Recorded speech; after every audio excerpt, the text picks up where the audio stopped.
जी अस्सलाम वालेकुम। यासीन आपके साथ हाजिर है मार्केट प्रीव्यू के हवाले से।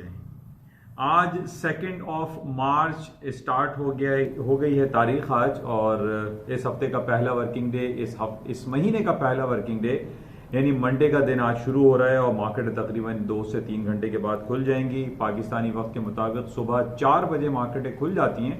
अभी से तकरीबन आप कह लीजिए कि 2 से 3 घंटे के बाद मार्केटें खुलेंगी। अच्छा, अब जैसा ये प्रीव्यू में मैं हमेशा आपके साथ जो हाजिर होता हूँ उसमें हमेशा मैं आपसे ये बयान करता हूँ कि जनाब ये हफ्ता और इतवार दो ऐसे कौन से खास इवेंट गुजरे इन 2 दिनों में जिसका इम्पैक्ट पॉजिटिव या नेगेटिव मार्केट पर पड़ता है।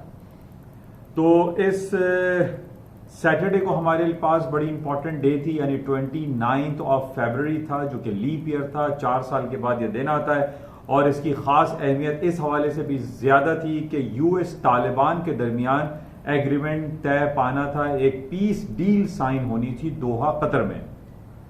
उस पर बहुत सारे सवालात उठ रहे थे और पूरी मीडिया इस हवाले से भरी पड़ी हुई थी और बहुत खुशाइन बातें भी हमें नजर आ रही थी। लेकिन लोग ये कह रहे थे कि बहुत सारे सवालात इसके पीछे हैं, क्या ये मुमकिन होगा कि यूएस और तालिबान के दरमियान कोई पीस एग्रीमेंट तय पाएगा या नहीं पाएगा। लेकिन बहरहाल ये बड़ी खुशाइन बात हम सब के लिए हुई कि ये डील तय पा गया और इस डील पे, एग्रीमेंट पे दस्तखत हो गए। ये पाकिस्तान की इकोनॉमी के लिए, अमेरिका के लिए, अफगानिस्तान के लिए एक बहुत अच्छी पेशरफ्त है।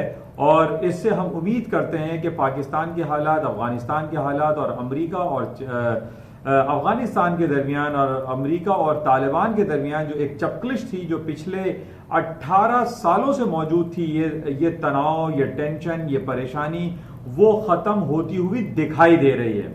अब ये एग्रीमेंट पे दस्तखत तो हो गए, ये बहुत खुशाइन बात है। लेकिन जो बातें हमारे पास सामने आ रही, जो रिपोर्ट्स आ रही हैं, उसमें ये कहा जा रहा है कि बहुत सारे सवालात इस एग्रीमेंट के पीछे एग्जिस्ट करते हैं और वो सवालात का जवाब हमें देखना पड़ेगा कि आइंदा जो 14 महीने की बात ये तय पाई है कि जनाब 8,000 या 10,000 जो फौजी अभी इस वक्त अफगानिस्तान में मौजूद हैं, क्या वो 1 साल 1.5 साल के अंदर वो तमाम फौजियों का इनखला अफगानिस्तान में होगा या नहीं होगा।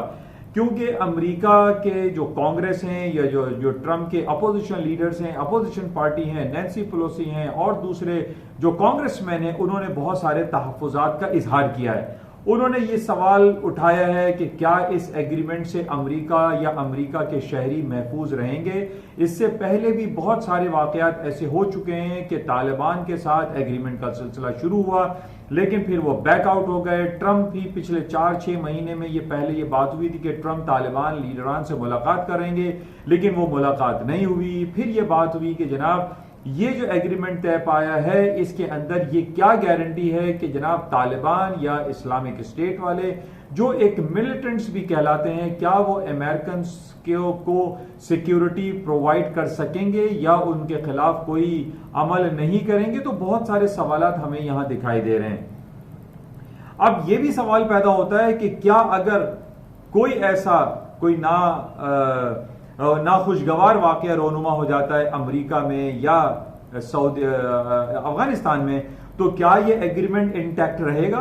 क्या ये एग्रीमेंट जो है हमेशा बरकरार रहेगा? इससे पहले भी हम ये देख चुके हैं कि अफगानिस्तान या तालिबान या अमेरिका के दरमियान कुछ मुआहिदों पर दस्तखत होते होते रह गई और वो तमाम बातें खत्म हो गई। फॉर लास्ट 18 ईयर से हम यही सुनते आ रहे हैं। लेकिन बहरहाल इन तमाम बातों को एक तरफ रखते हुए हम इसको खुश आइन कहते हैं और इसको बहुत ज्यादा वेलकम करते हैं कि कम से कम एक एग्रीमेंट तो तय पा गया और इस पर दस्तखत हो गए।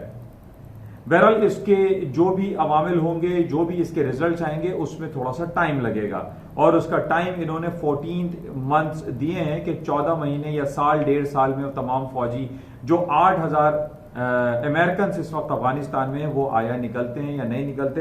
ये बहुत सारा सवालात हैं, बहुत सारे इबहाम हैं।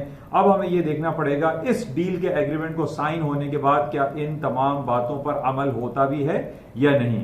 बहरहाल फिलहाल हम ये कह सकते हैं कि ये खुश आइन और खुशगवार एक मौका है और ये इससे पाकिस्तान के और तमाम रीजन के जो हालात हैं उसमें काफी पॉजिटिव पेशरफ्त होगी। अच्छा, इसके अलावा मार्केट के हवाले से जो हम बात कर रहे हैं और पिछला जो हफ्ता हमारा गुजरा है, the last week of February, इसमें द मोस्ट वॉलेटाइल मार्केट गुजरी, द मोस्ट वॉलेटाइल हफ्ता गुजरा। कोई ऐसी आइटम नहीं थे कि उसमें मूव ना आई हो। Gold, silver, American stocks, individual scrap, currency item, तमाम, क्रूड ऑयल, इनमें बहुत ज्यादा मूवमेंट देखने में आई। और उन तमाम मूवमेंट की जो वजह थी, जो पिछले 15-20 दिन से बल्कि एक महीने से जो चल रही है, और वो है कोरोना वायरस।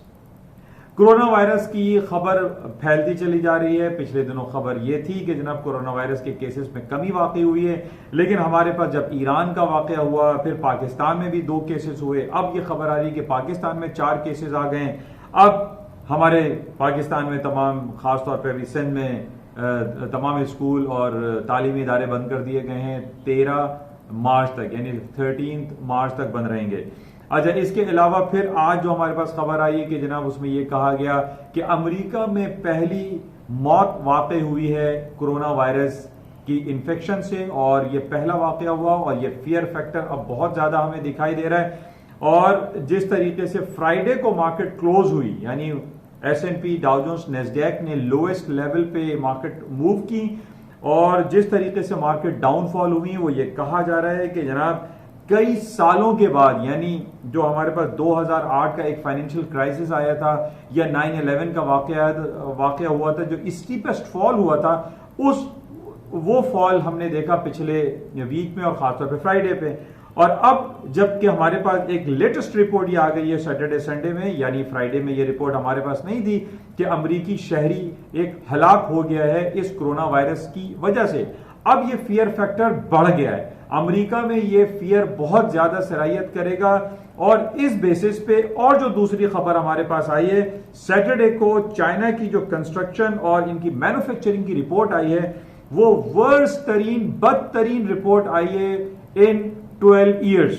यानी 2008 में हमारे पास जब फाइनेंशियल क्राइसिस आया था, ग्लोबल फाइनेंशियल क्राइसिस, उसमें जो फॉल आया था चाइना की रिपोर्ट्स में, उसके बाद 12 साल के बाद बदतरीन रिपोर्ट आई है चाइना की कंस्ट्रक्शन की। चाइना की जो मैन्युफैक्चरिंग की रिपोर्ट है वो बहुत खराब आई है इस चाइना की रिपोर्ट पे। और अमेरिका में वाकई होने वाली ये पहली मौत जो कोरोना वायरस की वजह से हुई है, इसका इफेक्ट नेगेटिव पड़ेगा। स्टॉक मार्केटें डाउन साइड पे खुलती हुई दिखाई दे रही हैं। हालांकि हमने ये देखा था कि फ्राइडे को तमाम तकरीबन 4-5% मार्केटें ऊपर चली गई थी, हायर साइड पे बंद हुई थी, और S&P डाउ जोन्स में 200-300 पॉइंट मार्केट मूव कर गई थी और हायर साइड पे बंद हुई थी, प्लस नोट में बंद हुई थी।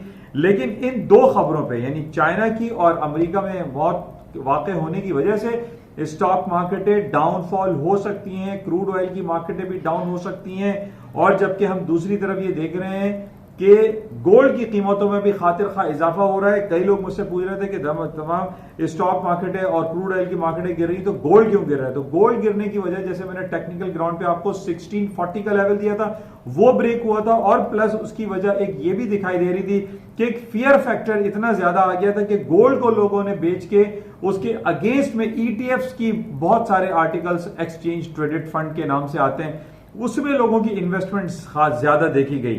तो ये जो 2-3 हमारे पास खबर आई हैं, इन बेसिस पे मार्केट डाउन साइड पे खुलती हुई दिखाई देती है, क्योंकि कोरोना वायरस के केसेस में दिन ब दिन इजाफा होता जा रहा है, इसमें कमी वाकई नहीं हो रही है।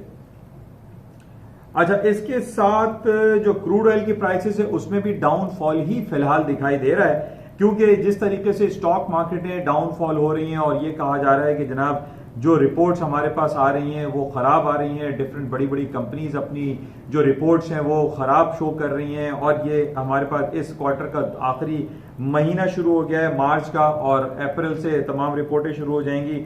लेकिन जो रिपोर्ट्स बताई जा रही हैं उसमें खराबी दिखाई दे रही है। अच्छा, इस हफ्ते हमारे पास अमेरिका की जॉब की रिपोर्ट होगी, जो कि जॉब नॉन फार्म पेरोल होता है, बड़ी इंपॉर्टेंट रिपोर्ट है।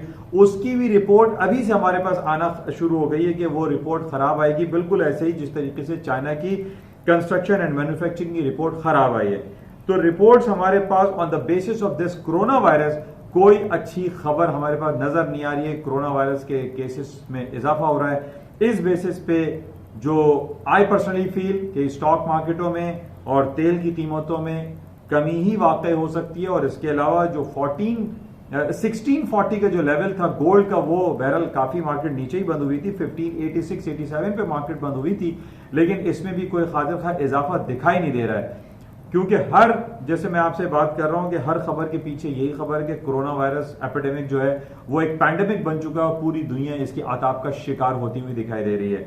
और जितनी भी बड़ी बड़ी कंपनीज हैं, चाहे वो एप्पल हो, IBM हो, फेसबुक हो, वो अपनी अर्निंग को खराब होता हुआ देख रहे हैं, जिसकी वजह से हम ये कह सकते हैं कि स्टॉक मार्केट में रिकवरी फिलहाल दिखाई नहीं दे रही, जब तक हमारे पास ये कोरोना वायरस का जो एक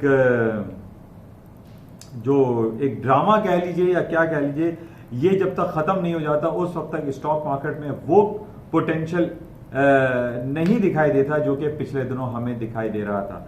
बहरहाल थोड़े 1-2 घंटे के बाद मार्केट खुल जाएंगी, उसमें हम देखेंगे कि क्या सूरत हाल हो रहती है। लेकिन फिलहाल जो इंडिकेशंस हमारे पास आ रही हैं, जो रिपोर्ट्स हैं, उसमें कोई पॉजिटिव इंडिकेशंस फिलहाल हमें दिखाई नहीं देता। इंशाल्लाह रात में मिलेंगे, मॉर्निंग ब्रीफिंग में आपसे सुबह दोबारा मुलाकात होगी, और उस वक्त के लिए इजाजत दीजिए।